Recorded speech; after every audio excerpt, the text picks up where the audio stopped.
जय हिंद साथियों, सभी भाइयों को राम राम नमस्कार। साथियों, आप लोग को बता दें अभी के क्लास में हम लोग देखने वाले हैं जीके जीएस का top 30 selected question for railway exam 2024 के लिए सेट नंबर 42 को। बता दें साथियों कि सेट नंबर 42 को कंप्लीट करने से पहले हम लोगों ने सेट नंबर 41 को टोटल कंप्लीट कर लिया है। तो जो भी कैंडिडेट हमारे चैनल पर नए विजिट किए उनसे बताना चाहेंगे दोस्त, हम आप लोग को कुछ इस प्रकार के सिलेक्टेड क्वेश्चन कवर कराते हैं जो कि रेलवे के द्वारा प्रीवियस ईयर में बार बार पूछे गए क्वेश्चन रहते हैं। बार बार कहने का अर्थ मेरा यह है क्योंकि देखिए बार बार प्रीवियस ईयर में कोई क्वेश्चन आप लोग को ऐसा भी देखने को मिलता है जो कोई रेलवे के द्वारा 3 बार 4 बार रिपीट किया गया रहता है। तो यहीं पर कोई क्वेश्चन ऐसा भी हम लोग को देखने को मिलता है जो कि रेलवे के द्वारा एक ही क्वेश्चन को 8 बार रिपीट किया गया रहता है। तो साथियों, सबसे पहला नंबर टॉपिक रहता है हम लोग का कौन सा क्वेश्चन, प्रीवियस ईयर का क्वेश्चन, क्योंकि साल 2024 में आप लोग की रेलवे के एग्जाम में जो है साथियों वो प्रीवियस ईयर से क्वेश्चन फिक्स है कि पूछेगा। क्योंकि देखिए कभी भी आप लोग की एग्जाम होती है ना, आगामी एग्जाम, तो प्रीवियस ईयर से 1-2 क्वेश्चन उठाता जरूर है। और दूसरा नंबर टॉपिक रहता है हम लोग का टीसीएस का क्वेश्चन। देखिए दोस्तों, जो आप लोग की रेलवे की एग्जाम है साल 2024 में वो टीसीएस ही आप लोग की लेने वाली है, टीसीएस ही कंडक्ट कराने वाली है। तो जितना भी टीसीएस पैटर्न पर आधारित आप लोग को क्वेश्चन कवर करने को मिलता है, सारे क्वेश्चंस को आप लोग कवर करिए अगर आप लोग को सही में साल 2024 में भैया रेलवे में जॉब लेना है तो। और तीसरा नंबर टॉपिक रहता है हम लोग का एनसीईआरटी का क्वेश्चन। देखिए दोस्तों, एनसीईआरटी से रेलवे के कोई भी एग्जाम अगर आप लोग देते हैं तो एनसीईआरटी से दोस्तों लगभग 30% क्वेश्चन आप लोग की फिक्स है कि आएगी ही आएगी। ठीक है, चाहे कोई भी एग्जाम दीजिए, ग्रुप डी दीजिए, एनटीपीसी, एएलपी टेक्नीशियन, चाहे आरपीएफ, कोई भी रेलवे का एग्जाम दीजिएगा ना तो 30% क्वेश्चन आप लोग को एनसीईआरटी पर ही देखने को मिलता है। और चौथा नंबर टॉपिक रहता है हम लोग का इंटरनल एग्जाम का क्वेश्चन। दोस्तों, अब आप लोग बोलिएगा कि इंटरनल एग्जाम का कौन सा क्वेश्चन भैया, तो आप लोग को बता दें जो रेलवे के द्वारा इंटरनल एग्जाम दिए जाते हैं ना पोस्ट को इंक्रीज करने के लिए, वो वाली क्वेश्चन आप लोग की डायरेक्ट भर्ती में दोस्तों बाद में पूछती है, जरूरी इतना फिक्स है। तो ये चारों पैटर्न पर ही रेलवे जो है अपना क्वेश्चन जो है बनाता है और ये चारों पैटर्न हम आप लोग को दोस्तों कवर कराते हैं। तो चलिए अब हम लोग बिना किसी देरी के सेट को स्टार्ट करते हैं। सेट नंबर 42 को इन्हीं चारों पैटर्न पर यह सारा क्वेश्चन आप लोग को अभी देखने को मिलेगा। और अगर आप लोग सेट नंबर 41 तक सभी क्लासेस को वॉच नहीं किए हैं तो इस वीडियो के डिस्क्रिप्शन में आप लोग के लिए लिंक हम प्रोवाइड करा दिए हैं, जाकर के जरूर से जरूर वॉच कर लीजिएगा। इसके साथ साइंस का आप लोग के लिए सेट नंबर 89 तक टोटल क्लास कंप्लीट करा दिया गया है, इसका भी लिंक आप लोग को डिस्क्रिप्शन में मिल जाएगा, जाकर के वॉच कर लीजिएगा दोस्तों। चलिए देखिए आज का पहला नंबर क्वेश्चन हम लोग का क्या कर रहा है कि संविधान संशोधन का वर्णन संविधान के किस भाग में किया गया है। दोस्तों, संविधान संशोधन का जो वर्णन है वो संविधान के भाग 20 में किया गया है। किसमें? तो संविधान के भाग 20 में किया गया है। संविधान संशोधन का वर्णन संविधान के किस भाग में किया गया है? तो संविधान संशोधन का वर्णन दोस्तों संविधान के भाग 20 में किया गया है। यही कारण है कि हम लोग का यहाँ पर ऑप्शन नंबर बी सही जवाब निकल जाता है। ऑप्शन नंबर बी हम लोग का राइट आंसर का दोस्तों। और ये क्वेश्चन देखिए एनटीपीसी सीबीटी 2 में आप लोग का 2017 में ये क्वेश्चन पूछा हुआ था। ठीक है, चलिए आगे बढ़ते देखते हैं सेकंड नंबर क्वेश्चन। संविधान के किस अनुच्छेद में संसद को संविधान में संशोधन करने का अधिकार प्रदान किया गया है? तो दोस्तों सही जवाब हो जाएगा हम लोग का अनुच्छेद 368। अनुच्छेद 368 हम लोग का सही जवाब होगा दोस्तों। संविधान के कौन से अनुच्छेद? तो संविधान के अनुच्छेद 368 में संसद के संविधान में संशोधन करने का अधिकार प्रदान किया गया है। कौन से अनुच्छेद में दोस्तों? तो अनुच्छेद 368 में किया गया है। ऑप्शन नंबर बी हम लोग का सही जवाब हो जाएगा दोस्तों। चलिए आगे बढ़ते देखते हैं इसी प्रकार से थर्ड नंबर क्वेश्चन को। 73वें संशोधन के बाद निम्नलिखित में से वह पहला राज्य कौन सा था? देखिए दोस्तों, ध्यान देना है आप लोग को, वह पहला राज्य कौन सा था जिसमें पंचायती राज संस्थाओं के सीधे चुनाव कराए गए थे? तो वो पहला राज्य दोस्तों हमारे इंडिया का भैया मध्य प्रदेश था। Option number A is the right answer, Madhya Pradesh सही जवाब होगा दोस्तों। 73वें पूछ रहा है, 73वें संशोधन के बाद निम्नलिखित में से वह पहला राज्य कौन सा था जिनमें पंचायती राज संस्थाओं के सीधे चुनाव कराए गए थे? वो पहला राज्य हमारा मध्य प्रदेश था दोस्तों। तो ऑप्शन नंबर ए हम लोग का सही जवाब निकल जाता है। ये क्वेश्चन इंपॉर्टेंट है, आप लोग इसके स्क्रीनशॉट जरूर से जरूर ले लीजिएगा प्यारे भाइयों। ये क्वेश्चन आगामी एग्जाम के पॉइंट ऑफ व्यू से इंपॉर्टेंट दिख रहा है हमें। तो ऑप्शन नंबर ए सही जवाब होगा मध्य प्रदेश। चलिए आगे बढ़ते हैं, स्क्रीनशॉट आप लोग ले लिए होंगे। चलिए 4 नंबर क्वेश्चन, निम्नलिखित में से कौन सा संविधान संशोधन यह कहता है कि ग्राम पंचायत में 1/3 सीटें महिलाओं के लिए आरक्षित होनी चाहिए? ये कौन सा संविधान का संशोधन कहता है हमारे भाइयों? तो आइए देखिए सही जवाब क्या होगा। देखिए 73वां संविधान संशोधन यह कहता है कि ग्राम पंचायतों में 1/3 सीटें जो है वह महिलाओं के लिए आरक्षित होनी चाहिए। कौन सा संशोधन दोस्तों? तो 73वां संविधान संशोधन यह कहता है कि ग्राम पंचायतों में 1/3 सीटें महिलाओं के लिए आरक्षित होनी चाहिए। ऑप्शन नंबर डी हम लोग का सही जवाब हो जाएगा 73वां संशोधन दोस्तों। चलिए आगे बढ़ते हैं, देखते हैं इसी प्रकार से 5 नंबर क्वेश्चन। किस संवैधानिक संशोधन अधिनियम के द्वारा भारत में मतदान की आयु 21 से घटा करके 18 साल कर दी गई है? तो कौन से संवैधानिक संशोधन के द्वारा ये किया गया है दोस्तों? तो ये क्वेश्चन हम आप लोग को बहुत बार पहले रिपीट करा चुके हैं दोस्तों। इसका सही जवाब आप लोग को मालूम होगा हमारे प्यारे साथियों, 61वां होगा। क्या होगा प्यारे दोस्तों? 61वां होगा। ठीक है, 61वें संवैधानिक संशोधन अधिनियम के द्वारा भारत में मतदान की जो आयु है यानी कि वोट देने की आयु वो 21 से घटा करके 18 साल कर दी गई थी। 61वां संवैधानिक संशोधन, ऑप्शन नंबर सी हम लोग का सही जवाब हो जाएगा दोस्तों। आगे बढ़ते देखते हैं इसी प्रकार से 6 नंबर क्वेश्चन। 6 नंबर क्वेश्चन देखने से पहले दोस्तों हम आप लोग को कुछ इंपॉर्टेंट पॉइंट्स दिखलाना चाहेंगे। देखिए दोस्तों, बहुत सारे हमारे प्यारे भाई ऐसे हैं जो कि बाहर किसी तरह से काम भी करते हैं, उन्हें अपना घर भी चलाना है और उसके साथ साथ उनको अपने रेलवे का प्रिपरेशन भी करना है कि ताकि हमारा तैयारी मजबूत हो सके और अपने एग्जाम को निकाल सके। तो उन भाइयों का हमारे पास मैसेज आता है, कई सारे ऐसे हमारे मजबूर भाइयों का मैसेज आया हुआ है जो घर भी चलाते हैं और प्रिपरेशन भी करते हैं कि भैया हमें जो है बाहर थोड़ा बुक निकाल के पढ़ने में ऑकवर्ड से महसूस होता है, हमें जरा अच्छा नहीं लग पाता है, क्योंकि बाहर कोई भी जैसे हो गया 5 आदमी घूम रहे हैं, थोड़ा सा मान लीजिए हम ई रिक्शा ही चला रहे हैं और अगर हम बुक निकाल करके कहीं पढ़ रहे हैं या स्टैंड में कहीं या फिर कहीं भी साइड में, तो जो बाहर घूम रहे व्यक्ति वो चेहरा घूरने लगते हैं। तो उनके लिए भैया स्पेशली मैंने नोट्स तैयार कर दिया है, उन भाइयों के लिए मैंने स्पेशली नोट्स तैयार किया है और इस नोट्स में हम आप लोग को कितना क्वेश्चन प्रोवाइड करा रहे हैं? तो 24,000 से भी ज्यादा क्वेश्चन आप लोग को हम दोस्तों प्रोवाइड करा रहे हैं। ठीक है, इसमें कौन कौन से पैटर्न है? तो प्रीवियस ईयर का क्वेश्चन है, टीसीएस का क्वेश्चन है जो आप लोग की साल 2024 में रेलवे की एग्जाम कंडक्ट कराएगी। तीसरा एनसीईआरटी का क्वेश्चन है, एनसीईआरटी से दोस्तों 30% क्वेश्चन आता है, इसीलिए एनसीईआरटी का भी क्वेश्चन इसमें आप लोग के लिए हम उपलब्ध करा दिया है।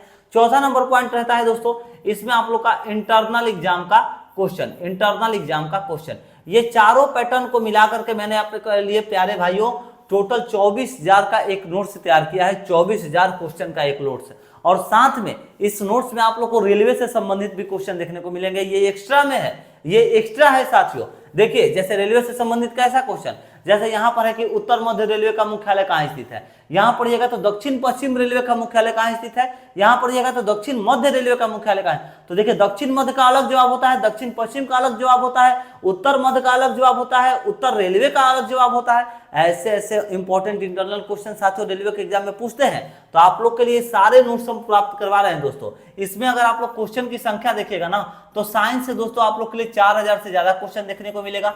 जीके से आप लोग के लिए इसमें हम डाले हैं 8000 से भी ज्यादा क्वेश्चन। देखे स्टैटिक जीके से हमने आप लोगों के लिए डाले हैं दोस्तों 2000 क्वेश्चन। ठीक है, और देखिए इसमें मैंने कंप्यूटर से भी क्वेश्चन डाल दिया है, इसलिए कंप्यूटर से क्वेश्चन मैंने डाला है हमारे प्यारे साथियों, क्योंकि एनटीपीसी में आप लोग के कंप्यूटर से पिछली बार क्वेश्चन पूछा गया था, तो कंप्यूटर से भी लगभग मैंने आप लोग के लिए 4000 क्वेश्चन इसमें आप लोग के लिए बेसिक कंप्यूटर का क्वेश्चन डाल दिया। ठीक है, और इसके बाद इसी प्रकार से मैथ और रीजनिंग यानी कि रेलवे के सभी सब्जेक्ट के लिए, और मैथ जो है विद सॉल्यूशन आप लोग को मिला जाएगा साथियों, विद सॉल्यूशन एकदम स्टेप बाय स्टेप बना करके मिलेगा आप लोग को। ठीक है, तो दोस्तों पूरे रेलवे का कॉम्बो कॉम्बिनेशन आप लोग के लिए हम प्रोवाइड करा रहे हैं, जिसमें 24,000 प्लस क्वेश्चन है। अगर आप लोग इस नोट्स को जो है कम से कम भैया 2 से 3 बार पढ़ जाते हैं ना, 2 से 3 बार पढ़ जाते हैं, तो दिमाग में बैठा लीजिएगा कि रेलवे का एग्जाम आप लोग से क्रैक करने से किसी का बाप भी नहीं रोक सकता है। इतना आप लोग के लिए रेलवे का एग्जाम इजी हो जाएगा दोस्तों। तो अगर आप लोग इस नोट्स को लेना चाहते हैं तो इस नोट्स के लिए आप लोग इस नंबर पर कॉन्टेक्ट जरूर कर लिएगा। स्पेशली वो हमारे भाई जो बाहर कार्य भी करते हैं और अपने घर भी चला करके तैयारी भी करना चाहते हैं। ठीक है, तो वो लोग जो है स्पेशली इस नंबर पर मैसेज करके बोलना है 7870141238। इस नंबर पर आप लोग को व्हाट्सएप कर देना है और व्हाट्सएप करके बोलना है कि भैया मैं 24,000 क्वेश्चन का जो नोट्स है वो प्रोवाइड करा दीजिए। तो इस नोट्स के लिए आप लोग को मात्र और मात्र वन एंड ओनली 70 रुपीज पे करने होंगे, मात्र 70 रुपए, यानी कि सिर्फ आप लोगों को अभी भैया 2 दिन का समोसा शाम का छोड़ देते हैं ना, तो इस नोट्स को आप लोग ले सकते हैं। 1 दिन का बर्गर छोड़िएगा तो भी आप लोग इजीली इस नोट्स को ले सकते हैं। तो 1 दिन शाम में बाहर खाना बंद करिए और नोट्स लेकर के प्रिपरेशन को अपने कंटिन्यू रखिए और देखिए कि प्रॉफिट होता है कि नहीं। प्रॉफिट नहीं होगा गारंटी देंगे भैया आपका पैसा वापस करेंगे हम खुद अपने पॉकेट से करेंगे, आप लोग को इतना गारंटी देते हैं। 7870141238 ये आप लोग के लिए हम व्हाट्सएप नंबर प्रोवाइड कराएं, व्हाट्सएप करके नोट्स को जरूर से जरूर ले लीजिएगा।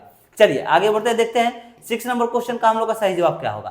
कर रहा था कि किस संवैधानिक संशोधन ने मूलभूत अधिकारों के ऊपर निदेशक सिद्धांत का आधिपत्य दिया है। ठीक है, तो कौन सा संविधान संशोधन होगा दोस्तों? तो आइए इसका सही जवाब हम लोग देख लेते हैं। देखिए यहाँ पर 25वां संशोधन होगा क्या? 25वां संशोधन नहीं, 16वां संशोधन नहीं, 44वां भी नहीं होगा, 25वां संशोधन होगा। ठीक है, 25वां संशोधन, सॉरी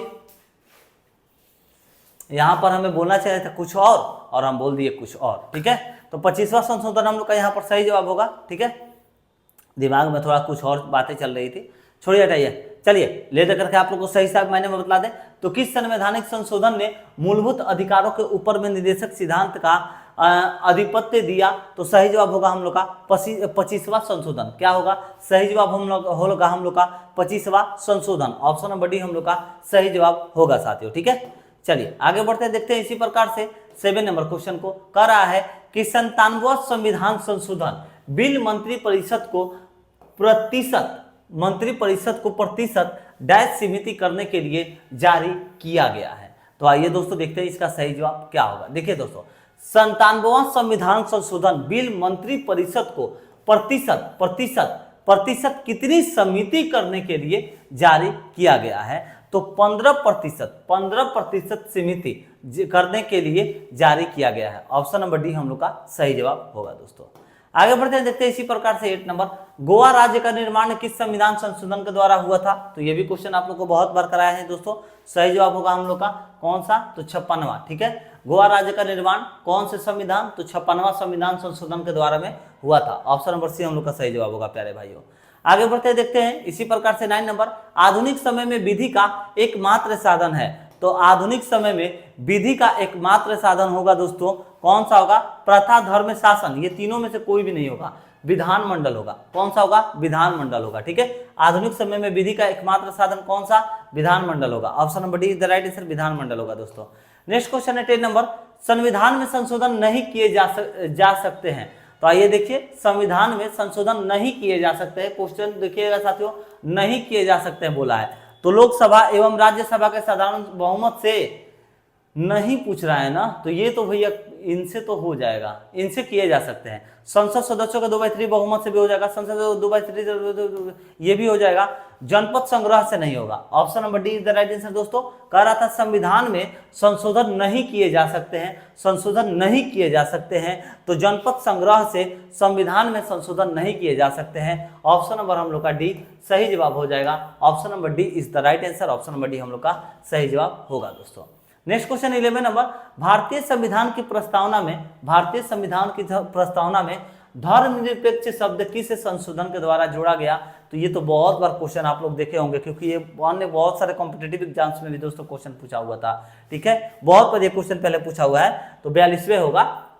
भारतीय संविधान की प्रस्तावना में धर्मनिरपेक्ष शब्द जो है यह 42वें संविधान के द्वारा जोड़ा गया था, 42वें संशोधन के द्वारा जोड़ा गया था। Option number D is the right answer, 42वें संशोधन के द्वारा जोड़ा गया।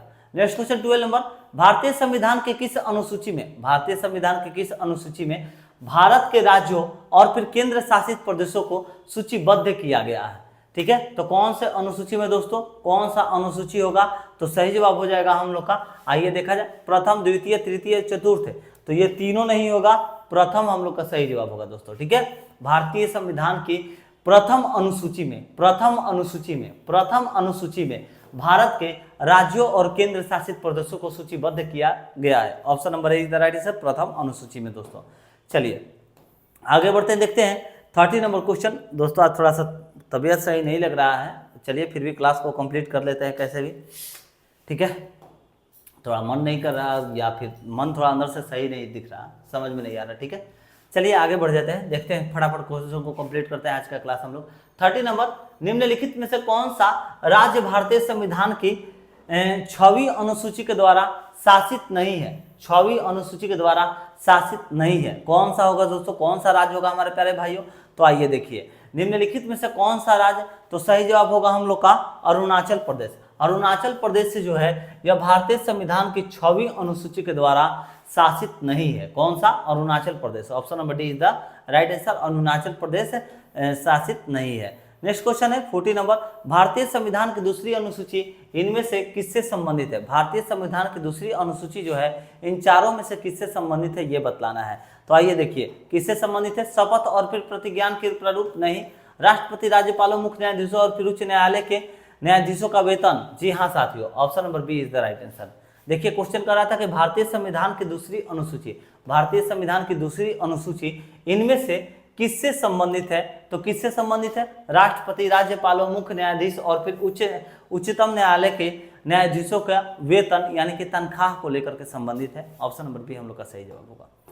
नेक्स्ट क्वेश्चन है, ये क्वेश्चन कब पूछा था? तो 2021 में दोस्तों पूछा था, ध्यान दीजिएगा, एनटीपीसी में। ठीक है, चलिए 50 नंबर क्वेश्चन, सामाजिक सुरक्षा एवं सामाजिक बीमा शामिल है। तो सामाजिक सुरक्षा एवं सामाजिक बीमा दोनों शामिल किसमें होंगी दोस्तों? तो समवर्ती सूची में शामिल है। किसमें? समवर्ती सूची में शामिल है हमारे प्यारे भाइयों। सामाजिक सुरक्षा एवं सामाजिक बीमा जो है यह समवर्ती सूची में शामिल है। Option number A is the right answer, समवर्ती सूची में शामिल है दोस्तों। भारतीय संविधान की 8वीं अनुसूची का संबंध है। तो भारतीय संविधान के 8वीं अनुसूची का जो संबंध है हमारे छोटे भाइयों किनसे है? किनसे है? तो भाषाओं के साथ है। किनसे है? भाषाओं के साथ है। भारतीय संविधान की 8वीं अनुसूची जो है वह किनसे संबंधित है? तो भाषाओं के साथ संबंधित है। ऑप्शन नंबर सी सही जवाब होगा दोस्तों। वैसे ये सारा क्वेश्चन हम आप लोग के लिए नोट्स में डाले हैं, अगर आप लोग नोट्स ले लेते हैं तो अति उत्तम है, और अगर नोट्स नहीं लिए हैं तो रोजाना क्लासेस करते रहिए, सारे इंपॉर्टेंट क्वेश्चन आप लोग का हम कवर करा देंगे इसी प्रकार से। ठीक है, चलिए तो ये हम लोग का क्या कर रहा था दोस्तों, इसका तो हम लोगों ने, हाँ चलिए भाषाओं के साथ सही था। चलिए 70 नंबर, भारतीय संघ की आधिकारिक भाषा यानी कि ऑफिशियल लैंग्वेज ऑफ इंडिया के रूप में संविधान के द्वारा किसे मान्यता प्राप्त है? तो कौन से लैंग्वेज को पूछ रहा है कि मान्यता प्राप्त है? तो दोस्तों हिंदी को है। कौन से? हिंदी को है। ठीक है, क्योंकि ऑल ओवर इंडिया में लगभग इसी बोला जाता है। ठीक है, भारतीय संघ की आधिकारिक भाषा यानी कि ऑफिशियल लैंग्वेज ऑफ इंडिया के रूप में संविधान के द्वारा किसे मान्यता प्राप्त है? तो हिंदी को है। ऑप्शन नंबर बी हम लोग का सही जवाब होगा दोस्तों, हिंदी। नेक्स्ट क्वेश्चन है 80 नंबर, कह रहा है संविधान में संघ की राजभाषा के रूप में हिंदी को कब मान्यता मिली थी? पूछ रहा है कि हिंदी लैंग्वेज को कब मान्यता दिया गया था दोस्तों? तो 1949 को दिया गया था। कब? 1949 में जो है हिंदी को भाषा को मान्यता प्राप्त किया गया था राजभाषा के रूप में। ठीक है, चलिए 90 नंबर, निम्नलिखित में से कौन सा विषय भारतीय संविधान की 7वीं अनुसूची में वर्णित संघीय सूची में शामिल नहीं है? कौन सा विषय पूछ रहा है कि शामिल नहीं है दोस्तों? तो आइए देखिए, निम्नलिखित में से कौन सा विषय भारतीय संविधान की 7वीं अनुसूची में पूछ रहा है कि वर्णित में शामिल नहीं है? तो रेलवे है, बैंकिंग है, सिक्का ढलाई ये भी है, मछली उद्योग नहीं है। Option number D is the right answer दोस्तों, मछली उद्योग सही जवाब होगा। निम्नलिखित में से कौन सा विषय जो है भारतीय संविधान की 7वीं अनुसूची में वर्णित संघीय सूची में शामिल नहीं है? तो मछली उद्योग होगा, मछली उद्योग नहीं है। Option number D is the right answer, मछली उद्योग दोस्तों। 20 नंबर, सरकारों के द्वारा शुल्क एवं कर लगाने का अधिकार संविधान की किस अनुसूची में उल्लेखित है? किस अनुसूचित में पूछ रहा है दोस्तों कि उल्लेखित है? तो सही जवाब 6ठी में नहीं, 7वीं अनुसूची में। कुछ में 7वीं अनुसूची में सरकारों के द्वारा शुल्क एवं कर लगाने का अधिकार जो है संविधान के 7वीं अनुसूची में उल्लेखित है। Option number B is the right answer, 7वीं अनुसूची। नेक्स्ट क्वेश्चन 21 नंबर, निम्नलिखित में से कौन समवर्ती सूची का विषय नहीं है? दोस्तों कह रहा है कि नहीं है, समवर्ती सूची का कौन सा विषय नहीं है दोस्तों? समाचार पत्र है, परिवार नियोजन भी है, कारखाना भी है, लोक स्वास्थ्य नहीं है। Option number D is the right answer, लोक स्वास्थ्य जो है यह समवर्ती सूची का विषय नहीं है दोस्तों। नेक्स्ट क्वेश्चन 22 नंबर, भारतीय संविधान अवशिष्ट शक्तियां किसे प्रदान करता है? तो भारतीय संविधान जो होता है यह अवशिष्ट शक्तियां केंद्र सरकार को प्रदान करता है। Option number is the right answer, केंद्र सरकार को प्रदान करता है दोस्तों। आज थोड़ा मन सही नहीं है हमारे प्यारे भाई, इसीलिए फटाफट अब कंप्लीट कर रहे हैं, मन नहीं कर रहा क्लास लेने का। चौथी अनुसूची में किसका वर्णन है दोस्तों? तो चौथी अनुसूची में किसका वर्णन है हमारे प्यारे भाइयों? तो चौथी अनुसूची में राज्यों एवं संसदीय क्षेत्रों के उल्लेख में राज्यों तथा संघीय क्षेत्रों की राज्य भाषा में प्रतिनिधित्व। हाँ, option number D is the right answer. ठीक है, चौथी अनुसूची में किसका वर्णन है? तो चौथी अनुसूची में हमारे प्यारे भाइयों राज्यों तथा संघीय क्षेत्रों की राज्य भाषा में प्रतिनिधित्व वर्णित है। Option number D is the right answer. Next question है 24 नंबर क्वेश्चन, भारतीय संविधान में कितनी अनुसूचियां हैं? तो दोस्तों ये क्वेश्चन भी आप लोग को बहुत बार कंप्लीट करा चुके हैं। भारतीय संविधान में कितनी होंगी? तो 12 अनुसूचियां हैं। Option number B is the right answer. कौन सी भाषा संविधान की 8वीं अनुसूची में नहीं है? कौन सी भाषा संविधान के 8वीं अनुसूची में भी शामिल नहीं किया गया है हमारे प्यारे भाइयों? तो अंग्रेजी को जो है संविधान के 8वीं अनुसूची में शामिल नहीं किया गया है। अंग्रेजी भाषा को संविधान की 8वीं अनुसूची में शामिल नहीं किया गया है। Option number B is the right answer, अंग्रेजी। नेक्स्ट क्वेश्चन है 26 नंबर, भारतीय संविधान के अनुसार निम्नलिखित में से कौन सा विकल्प संघ सूची के अधीन है? दोस्तों संघ सूची के अधीन है प्यारे भाइयों। तो आइए देखिए, यहाँ पर सही जवाब हो जाएगा हम लोग का ऑप्शन नंबर ही दिया गया है सही जवाब, रक्षा। ठीक है, भारतीय संविधान के अनुसार में रक्षा कौन सा पूछ रहा है, कौन सा विकल्प? तो रक्षा जो है यह संघ सूची के अधीन है, रक्षा। Option number A is the right answer, रक्षा होगा दोस्तों। नेक्स्ट क्वेश्चन, रक्षा यानी कि सुरक्षा। ठीक है, चलिए 27 नंबर, भारतीय संविधान की कौन सी अनुसूची अनुसूचित भाषाओं के बारे में है? तो कौन सी अनुसूची? 8 होगी, अनुसूची 8 होगी। ठीक है, 8। ठीक है, भारतीय संविधान की कौन सी अनुसूची? तो 8वीं अनुसूची में अनुसूचित भाषाओं के बारे में है। ऑप्शन नंबर ए सही जवाब हो जाएगा, 8वीं। ठीक है, चलिए आगे बढ़ते देखते हैं 28 नंबर क्वेश्चन, राष्ट्रीय विकास परिषद यानी कि राष्ट्रीय विकास परिषद का शॉर्ट फॉर्म क्या होता है? तो एनडीसी का अध्यक्ष कौन होता है दोस्तों? तो एनडीसी का कभी भी अध्यक्ष पूछे तो आप लोग को ध्यान रखना होगा प्यारे भाइयों, भारत के प्रधानमंत्री होते हैं। भारत के प्रधानमंत्री राष्ट्रीय विकास परिषद के अध्यक्ष होते हैं। 29 नंबर, मार्च 2019 में इनमें से किसे भारत का पहला लोकपाल नियुक्त किया गया था? तो मार्च 2019 में सबसे पहले तो आप लोग का भारत का पहला लोकपाल नियुक्त किया गया था। उनका नाम पूछ रहा है कि कौन सा होगा? तो उनका नाम होगा पिनाकी चंद्र घोष। क्या होगा? पिनाकी चंद्र घोष उनका नाम था। मार्च 2019 में इनमें से किसे भारत का पहला लोकपाल? तो पिनाकी चंद्र घोष को जो है भारत का पहला लोकपाल नियुक्त किया गया था। ऑप्शन नंबर डी हम लोग का सही जवाब होगा दोस्तों। 30 नंबर, निम्नलिखित में से कौन सा भारत का संवैधानिक निकाय नहीं है? दोस्तों पूछ रहे हैं नहीं है, जो भारत का संवैधानिक निकाय नहीं है वो बतलाना है प्यारे भाइयों। तो देखिए, भारतीय चुनाव आयोग है मगर केंद्रीय सूचना आयोग जो है ना यह नहीं है। Option number B is the right answer. देखिए, केंद्रीय सूचना आयोग जो है यह भारत का संवैधानिक निकाय नहीं है। ऑप्शन नंबर बी हम लोग का सही जवाब होगा। चलिए दोस्तों, आज का क्लास कैसे भी कंप्लीट हुआ। आज थोड़ा सा दोस्तों तो मन सही नहीं था, थोड़ा तबीयत जो है अंदर से सही नहीं लग रहा है। तो चलिए कोई भी बात नहीं, हम लोगों ने कौन सा भी क्लास कंप्लीट, देखिए फिर 42 लिख दिया हम यहाँ पर। 42 नंबर क्लास हम लोगों ने कंप्लीट किया। कल इसी प्रकार 43 को हम लोग कंप्लीट करेंगे प्यारे साथियों। तो आप लोग चैनल को सब्सक्राइब करके बेल आइकन दबा दीजिएगा रोजाना क्लास करने के लिए, और इस नंबर पर कॉन्टेक्ट कर लीजिएगा। ठीक है, 78 70 14 12 38, 78 70 14 12 38। ठीक है, इस नंबर पर आप लोग को कांटेक्ट कर लेना होगा और कांटेक्ट करके बोल देना होगा कि भैया हमें 24,000 से भी ज़्यादा जो क्वेश्चन का PDF बनाया गया है वो हमें नोट्स दे दीजिए। तो आप लोग को ये नोट्स जो है मात्र 70 रुपये में प्रोवाइड करा दिया जाएगा। व्हाट्सअप कर लीजिएगा सेम नंबर पर। चलिए दोस्तों, आशा करते हैं कि क्लास अच्छा लगा होगा, आप लोग के लिए हेल्पफुल साबित हुआ होगा क्लास। मिलता है नेक्स्ट वीडियो में एक नई प्रैक्टिस के साथ। जय हिंद, जय भारत।